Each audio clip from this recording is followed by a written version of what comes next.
Hoy tengo el honor de poderles compartir un tema serio, un tema que creo que requiere bastante seriedad y bastante madurez para poderlo recibir, para poderlo entender en su totalidad, en su plenitud. Y es el tema de la integridad.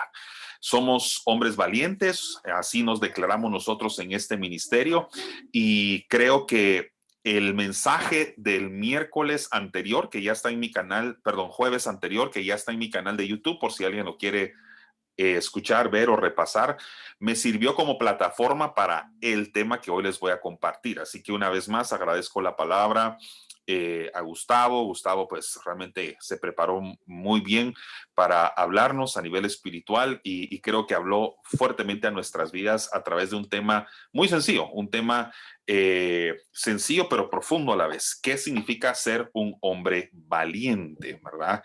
Entonces hoy quisiera sencillamente tal vez complementar bien el tema del jueves pasado y espero pues que cumpla ese objetivo, ¿verdad? Entonces hoy vamos a hablar de un tema importante, que es el tema de la integridad, y con él debemos nosotros ser bastante honestos, bastante transparentes y dejar que el Espíritu Santo confronte el área de nuestra vida que también tenga que confrontar. ¿De qué sirve que nosotros seamos valientes o que confesemos con nuestra voz de que somos hombres valientes delante de Dios si no tocamos un tema tan importante como la pureza o como la integridad?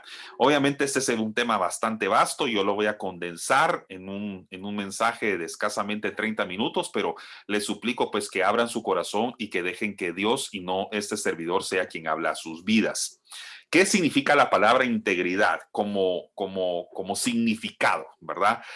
En primer lugar, depende de dónde ustedes busquen la palabra o el significado de la palabra integridad, van a obtener distintos resultados, pero quizás el significado más universal es el siguiente: es la condición de un hombre u objeto de mantener todas sus partes. Por eso nosotros cuando hablamos del pan integral es porque el pan integral está conservando la entereza de su materia prima, está conservando todos los ingredientes, no están siendo alterados de ninguna manera, y esa es la razón por la que el pan, cuando realmente es integral, como cualquier otro producto, como cualquier otro alimento, no ha sido alterado, ¿verdad? Sino que ha permanecido bastante puro.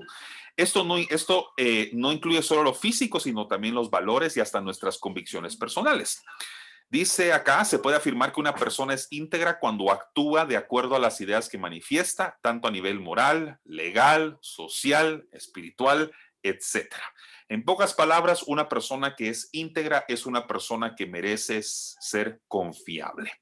Yo les puedo decir, después de ya mis años de vida, ya conforme uno avanza en décadas, puede ir aumentando su nivel de discernimiento con respecto a las personas que son confiables y las que obviamente no lo son.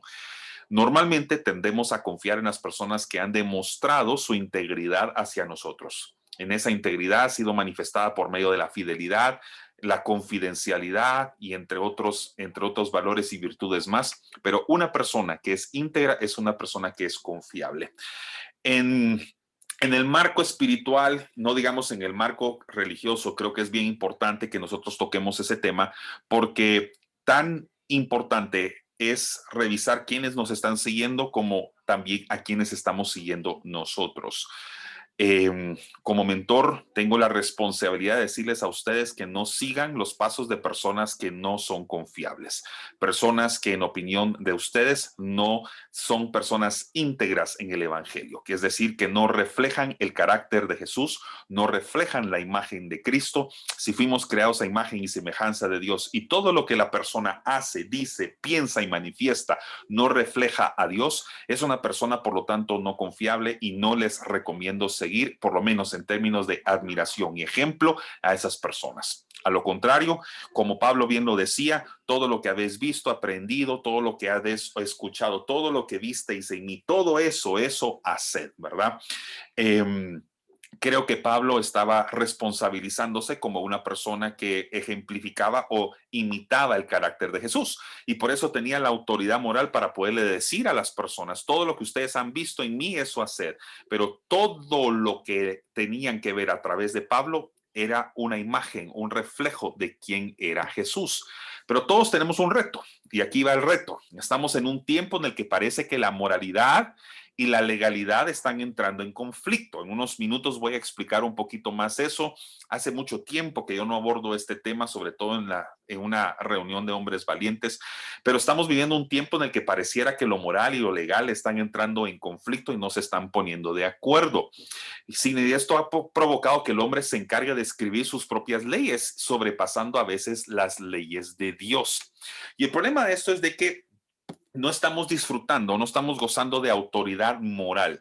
Autoridad moral que es cuando tenemos la oportunidad a través de la influencia, el liderazgo, el ejemplo que tenemos sobre otras personas que nos están siguiendo para poder reflejar aquellos valores, principios y virtudes que nosotros estamos obviamente poniendo en práctica para que otros también los sigan. Entonces, no podemos señalar, no podemos corregir, no podemos confrontar cuando hay un área de nuestra vida que no ha sido tratado primero. Perdemos esa autoridad moral. Y sin embargo, si leemos las escrituras, Dios quiere trasladarnos esa autoridad moral a través de su Hijo Jesucristo y a través de la santidad a la que somos llamados nosotros a vivir. Pero dice acá, todos tendremos la oportunidad de tener algún tipo de influencia sobre personas. No todos necesariamente vamos a ser pastores, no todos van a ser profetas, no todos van a ser presidentes, no todos van a ser gobernantes. Lo que sí es que todos en algún momento de nuestra vida tendremos la oportunidad de poder ejercer algún nivel de influencia o liderazgo sobre alguien más. Eso puede manifestarse como padres a hijos, por ejemplo, como líderes en equipos de trabajo, como pastores o como líderes hacia discípulos o ahí incluso en círculos de amistad donde tenemos algún nivel de influencia o liderazgo. A veces esa influencia también es una influencia temática, porque nosotros tenemos cierto nivel de autoridad porque manejamos un tema mayor que el círculo de amigos en el que nosotros estamos. Así que llega un momento en el que todos nosotros tendremos que ser medidos en cuanto a nuestra autoridad moral. Y para ello, debemos pedirle a Dios que podamos ser íntegros delante de Él para tener autoridad moral y así confrontar, corregir o hasta reprender. Ojo acá, yo lo coloco en rojo y resaltado o remarcado para que se entienda bien. Con amor, para confrontar, corregir, reprender con amor lo inmoral e ilegal, tanto en lo espiritual como también en el mundo natural. Obviamente yo me voy a enfocar un poquito más en el mundo espiritual porque al fin y al cabo ese es mi trabajo. Yo no soy abogado, yo vengo a hablarles a ustedes más que todo de la moralidad y la moralidad bíblica. Pero cuando hablo de la legalidad también me refiero no solamente a las leyes de los hombres, sino que también a la ley de todas las leyes que es la ley bíblica, es decir, la ley de Dios. Creo que me voy a ir dando a entender conforme avance un poquito más en el tema. Lucas capítulo 6, versículo 41 y 42 dice así. ¿Por qué miras la paja? ¿Por qué miras la paja que está en el ojo de tu hermano y no echas de ver la viga que está en tu propio ojo? ¿O cómo puedes decir a tu hermano, déjame sacar la paja que está en tu ojo, no mirando tú la viga que está en el tuyo? Hipócrita, es decir, tiene un nombre, tiene un calificativo, una persona que cae en este hábito. Saca primero la viga de tu propio ojo y entonces verás bien para poder sacar la paja que está en el ojo de tu hermano. Vea que este versículo, este pasaje, no condena el hecho de que nosotros podamos en algún momento sacar la paja que está en el ojo de otra persona, corregir, reprender, ayudar o apoyar a otra persona. Lo que sí condena el Señor es que no vamos a poder ver bien y se caeremos en una hipocresía si no trabajamos en nuestro corazón primero. ¿Cuántas veces nosotros no queremos corregir, exaltar o exhortar a las personas sobre las que tenemos influencia sin haber nosotros puesto nuestra mirada en Cristo y pedir que Él examine nuestro corazón primero? O sea que realmente si vemos esto bien, la hipocresía no era querer quitar la vida de otra persona, sino que no haberse quitado primero la nuestra, porque entonces no podemos ver bien. Dios no condena la corrección, Dios no condena la corrección con amor, sino que lo que condena es cuando nosotros lo hacemos sin haber examinado nuestro corazón primero, ¿verdad? para poder sacar en este caso la paja de nuestro hermano.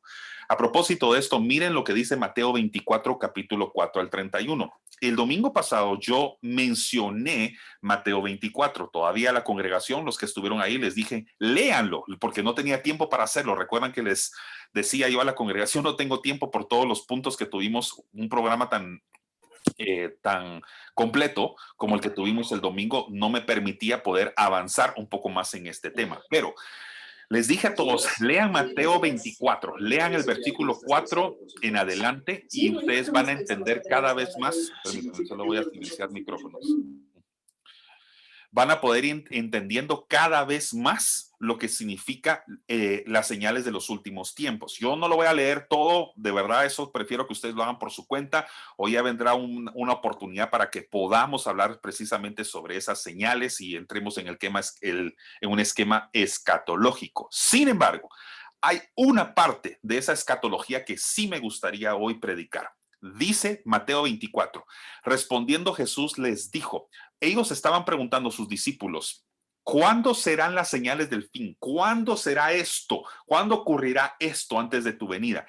Y miren lo primero que responde Jesús, mirad que nadie os engañe. Aquí aparece la palabra engaño. Mirad que nadie os engañe, porque vendrán muchos en mi nombre diciendo, yo soy el Cristo, y a muchos, y esta es la parte más triste, engañarán.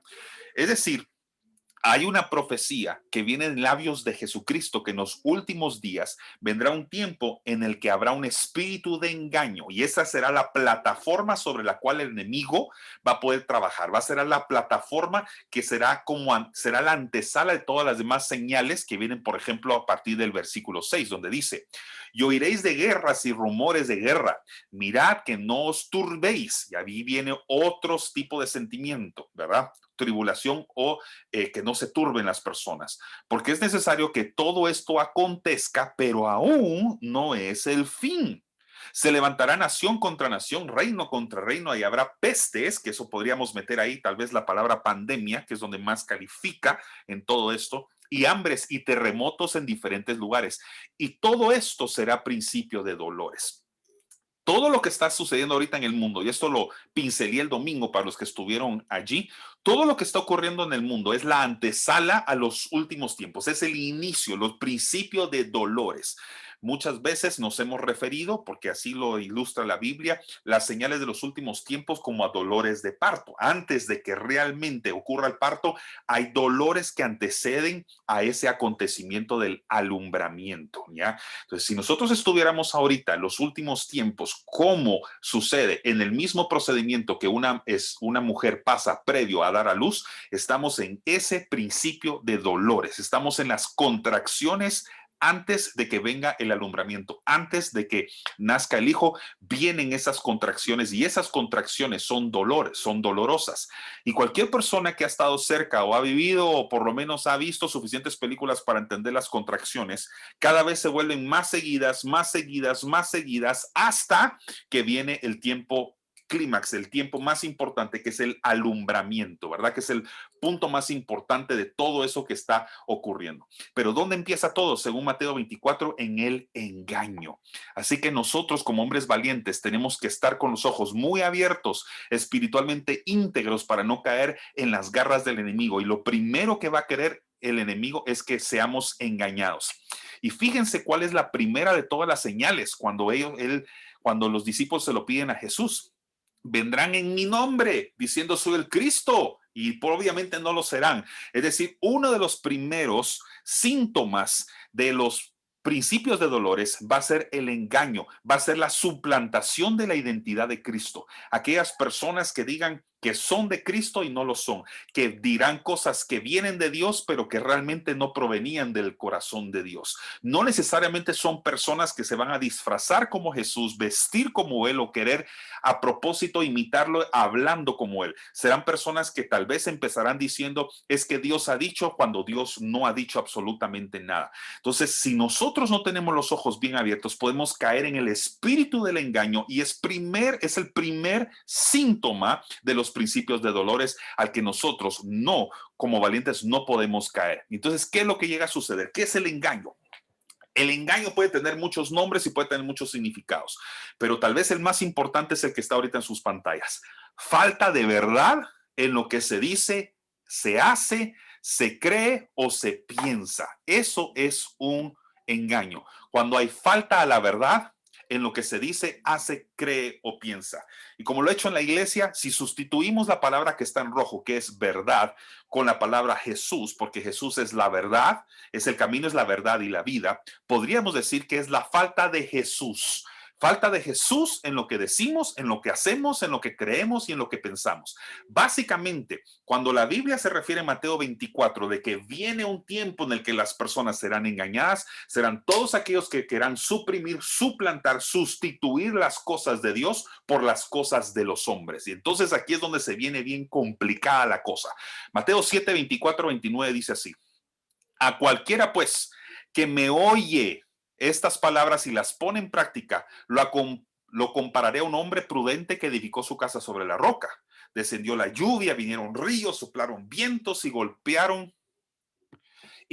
contra aquella casa, pero no cayó porque estaba cimentada sobre la roca.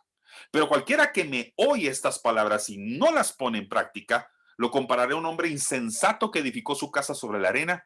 Descendió la lluvia, vinieron los ríos, soplaron los vientos y dieron con ímpetu contra aquella casa y cayó, y fue grande su ruina. Cuando terminó Jesús estas palabras, la gente estaba admirada de su doctrina porque les enseñaba como quien tiene autoridad. Por eso hablaba de autoridad hace unos instantes, autoridad moral, y no como los escribas. Aunque ambos en esta parábola escucharon la palabra, solo uno lo puso en práctica. O sea, ambos oyeron, mas solamente uno puso en práctica, y ese fue el que permaneció firme. En estos tiempos de engaño, la integridad del hombre se va a fortalecer en la manera en que practica lo bueno que aprende, cuando practica los valores y las virtudes bíblicas que va aprendiendo, no solamente cuando los escuchemos. Es decir, la integridad moral, la integridad bíblica de un cristiano permanece firme en la manera no solamente que escucha prédicas el domingo en la iglesia, sino que pone en práctica lo que la palabra y la constitución y la ley de Dios dicen. El mundo ahorita está enseñando a los hombres a doblegar su moral, enseñándoles a aceptar hasta las nuevas leyes creadas por ellos mismos para acomodar sus instintos pecaminosos sin sentir remordimiento alguno por desobedecer a Dios, y eso es sumamente peligroso. Les voy a poner aquí ahorita en la pantalla algunos ejemplos de cosas que el hombre está legalizando, pero que delante de los ojos de Dios son inmorales. Es la forma en que el hombre está acomodando su pecado en la ley creada por él, no creada por Dios, en la ley creada por él para poder consentir su vida pecaminosa. Por ejemplo, la prostitución. La prostitución en muchos países es legal, en muchos lugares es legal, pero eso no significa que sea moral. El licor, por ejemplo, el licor, que tal vez es un hábito todavía mucho más común para nosotros, es algo que está legalizado, pero puede ser inmoral en la forma que irresponsablemente se consume. El aborto está siendo legalizado cada vez más en distintos países, o seguramente, sobre todo en estos tiempos, ustedes lo conocerán, y eso no significa que sea moral, es inmoral delante de los ojos de Dios. La homosexualidad es un ejemplo más, y por qué no decirlo también las apuestas o hasta los juegos al azar. Hay lugares en el mundo en que apostar, por ejemplo, es perfectamente legal, y por eso personas que viven en lugares donde no lo es, acuden hacia estos lugares para poder consentir su pecado. Pero todo esto es el arma del enemigo que se llama engaño. Y en estos últimos tiempos, si algo vamos a ver nosotros, es el engaño. Y la pregunta es, ¿cómo podemos nosotros evitar caer en el engaño de querer creer que algo que es bueno no lo es? Bueno, antes de que llegue a eso, responda a esa pregunta, veamos esto. Lo que ocurre con esta inmoralidad que nuestros ojos están viendo es que está creando un nuevo estilo de vida, una nueva cultura. Y este nuevo estilo de vida nos lleva a tomar ciertas decisiones, porque no es que todos los que estamos ahorita obviamente practiquemos la prostitución, seamos alcohólicos o estemos abortando. Yo no creo que estas sean las personas que están escuchando este mensaje. Sin embargo, el engaño, el creer que las cosas se pueden adecuar a nuestras propias necesidades y nuestras propias creencias, está creando un estilo de vida inmoral parecido a los ejemplos que los estoy mencionando acá. Y por supuesto que podemos sacar muchos más. Pero como un papá, pedirle al profesor que apruebe a un hijo, por ejemplo, sin merecerlo.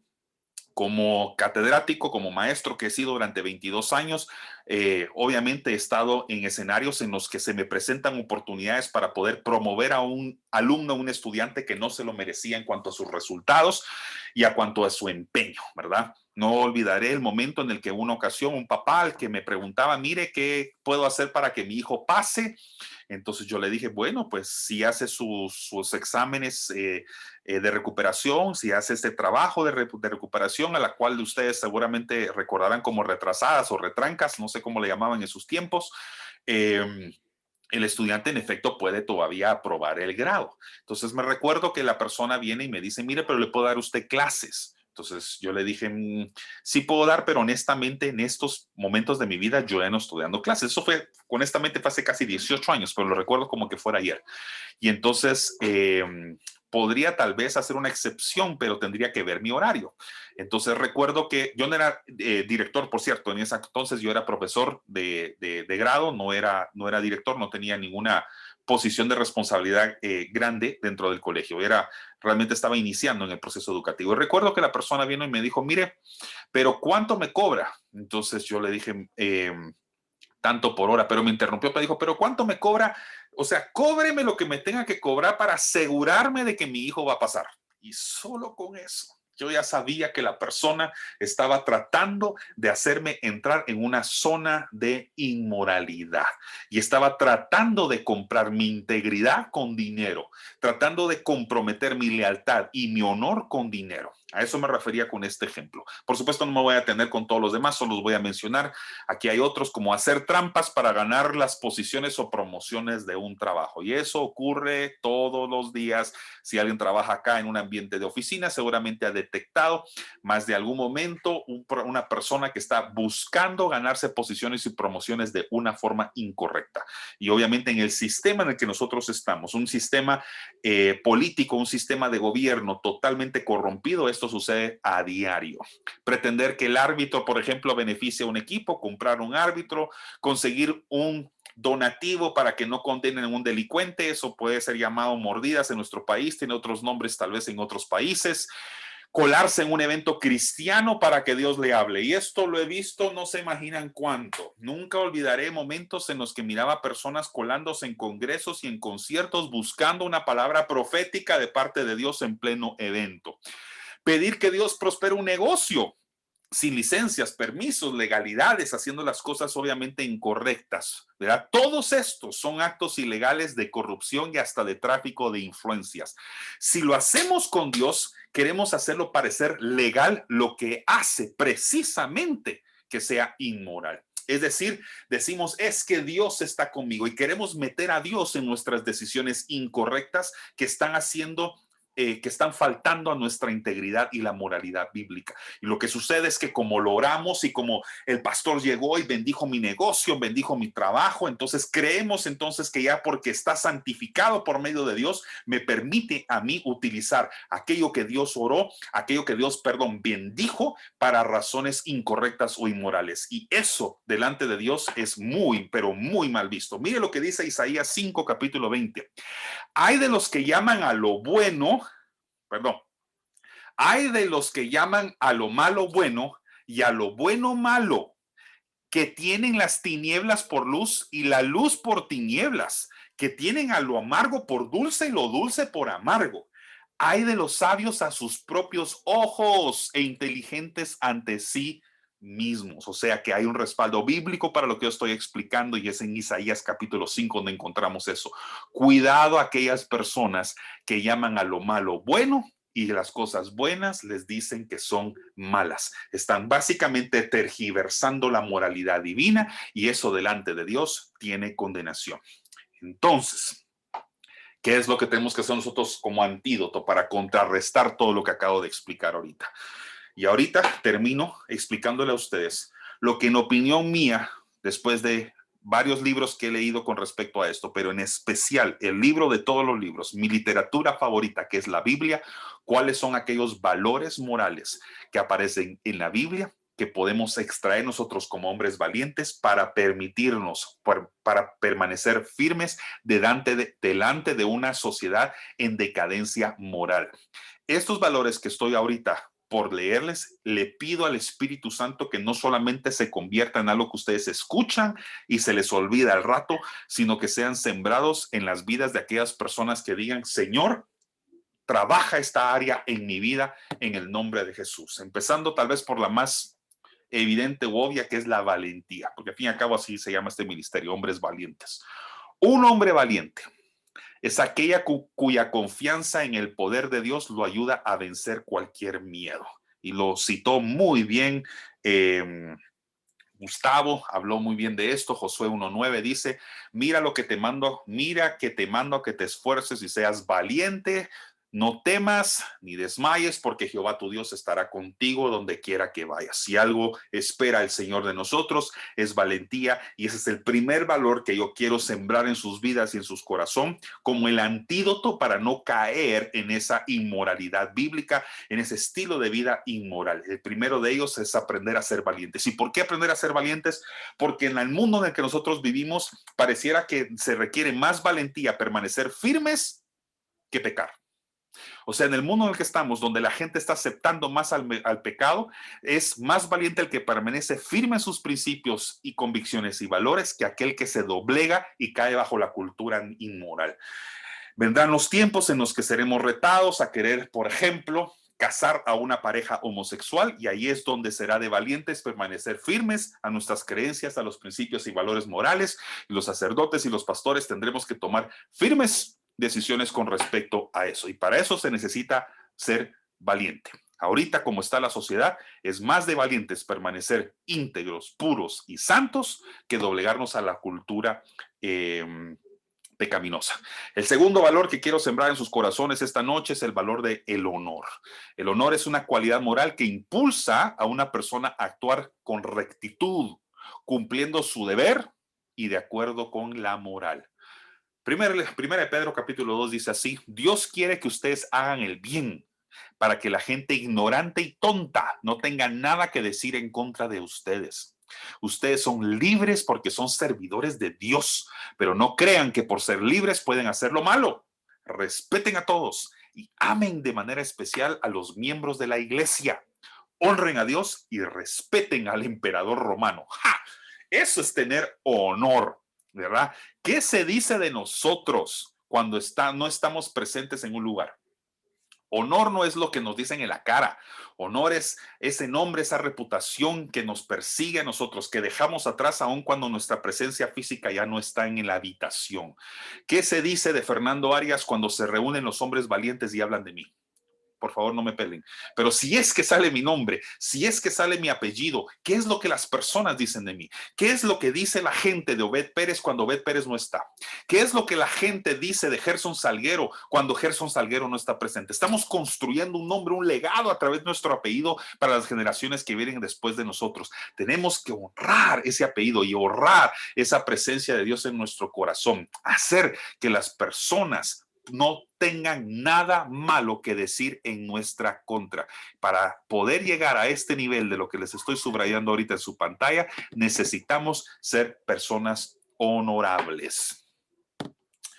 La caballerosidad, ese es otro valor que quiero sembrar en sus vidas esta noche. Un caballero es una persona que respeta a los demás, es atento, piensa en otros antes que en él.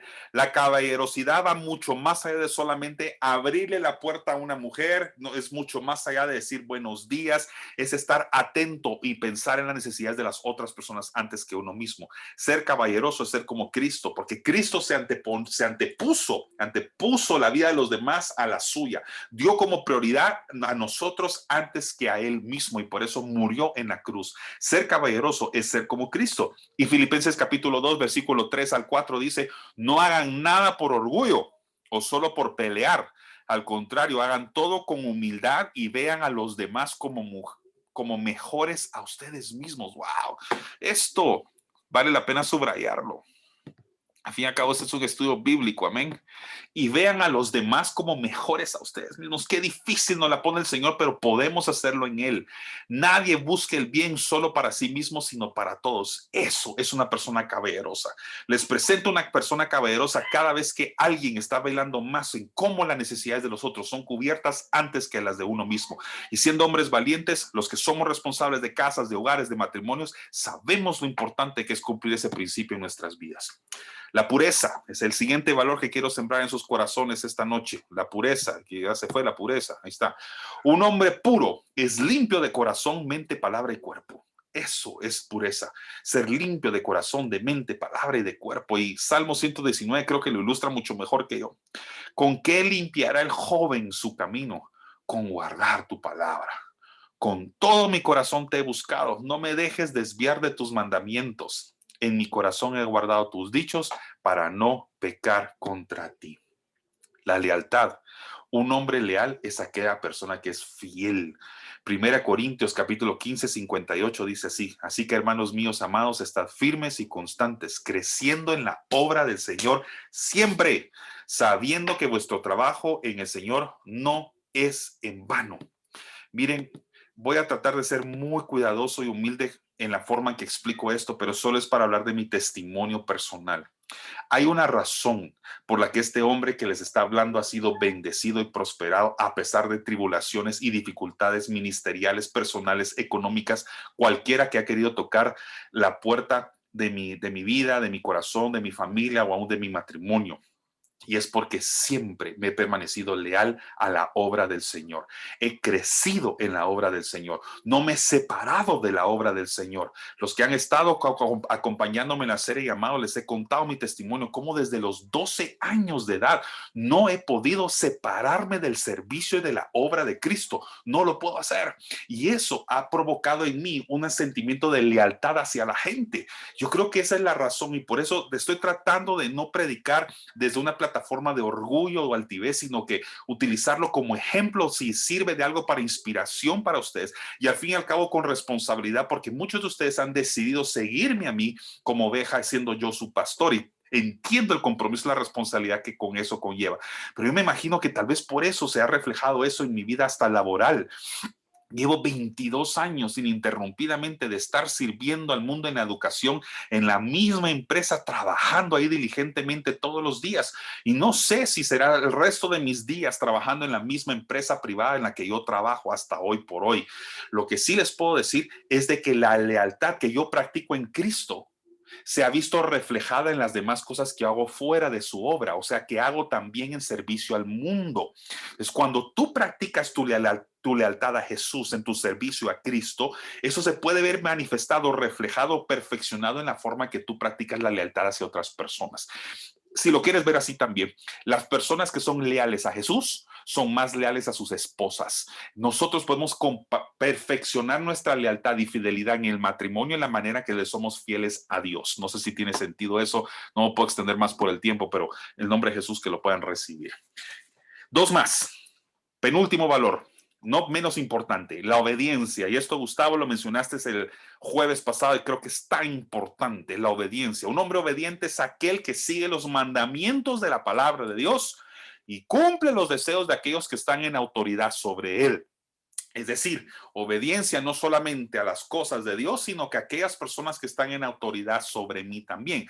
Obviamente eso es en el marco del evangelio, en el marco del cristianismo y la forma que funcionan las cosas del reino. Pero la obediencia también, así como se incrementa y se practica en las cosas de Dios, se puede ver reflejada también fuera de nuestro compromiso con la obra de Cristo. Es decir, lo podemos ver en la forma que somos obedientes a nuestras autoridades y nuestros jefes. Yo creo que una de las razones por la que siempre No, vamos a ver. Sí, una de las formas por las cuales yo creo que fui promovido en el trabajo donde yo estoy hoy, como director, como autoridad, yo creo que fue por la forma que siempre obedecí a mis autoridades. Siempre fui muy fiel, muy leal y muy obediente a lo que las personas en autoridad sobre mí me hacían. Pero ¿de dónde saqué yo esa escuela? De Dios, de la Biblia. Yo no estoy diciendo que soy perfecto, pero encontré que la obediencia traía bendición a mi vida en tantas áreas, incluso en la área financiera que Gustavo tocó el jueves pasado. Un tema donde la gente a veces no quiere hablar, donde se siente incomodado, pero cuando somos obedientes hasta en eso, somos prosperados y bendecidos precisamente en eso también. Entonces, si queremos realmente una vida de bendición como la tenía Abraham, tenemos que ser obedientes. Si queremos una vida de bendición como la que disfrutó Noé, que no le tocó las aguas del diluvio, entonces tenemos que tener un corazón obediente que está dispuesto a tener el martillo con la mano y la Biblia con la otra mano, como lo predicaba Noé. Y por último, y no menos importante, y lo dejé a propósito de último porque con esto quisiera cerrar, es el valor de la dedicación. Un hombre dedicado es aquel que se ha comprometido totalmente a Jesucristo, mis queridos valientes. Alguien que se comprometió con Cristo. Marcos 8:34 dice, después Jesús llamó a sus discípulos y a la gente y les dijo, si ustedes quieren ser mis discípulos, tienen que olvidarse de hacer su propia voluntad. Solo miren esto voy a estar tocando en los próximos domingos para los que quieran asistir y quieran seguir con la serie de llamados. Pero miren la escala que puso Jesús. Si ustedes quieren ser discípulos, tienen que olvidarse de hacer su propia voluntad. Y a veces nosotros nos declaramos discípulos y estamos haciendo nuestra propia voluntad.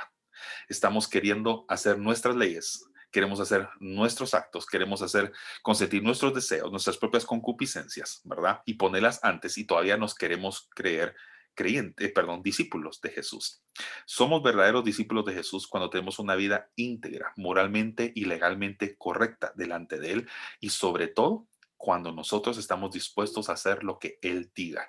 Ahí dice Jesús, tienen que estar dispuestos a morir en una cruz y a hacer lo que yo les diga. Miren qué fácil.